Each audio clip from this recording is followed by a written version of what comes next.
Hello মান আসসালামু আলাইকুম। এই তো আমার সোনামণিকে নিয়ে এই যে খেলা করতেছি আর রান্না বাড়া করতেছি। কি রান্না করতেছি চলেন। তো ও তো খেলাধুলা করতেছে আর এই যে বিদেশি মাছ রান্না করতেছে। হ্যাঁ, কে খাবে মাছ? এই যে আমার বাবা খাবে। এটা হলো ওই যে বিদেশি মাছ, সামুদ্রিক মাছ। এখানে এই যে আলু, ফুলকপি, তারপর বেগুন আর আমার গাছের এই যে পেঁয়াজ কলি আছে, এটা দিয়ে আর কি যে মাছগুলো আর কি দিয়ে দেবো। আর এখানে যে বাচ্চাদের জন্য মাংস মাংস আর এই যে ভাত এখন এই যে এগুলো তো সুন্দর ভাজা হয়েছে।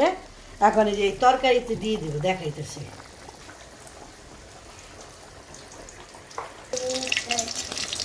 ভাজা মাছ খাবে না, এই যে এখান দিয়ে দিতেছি। বিসমিল্লাহ।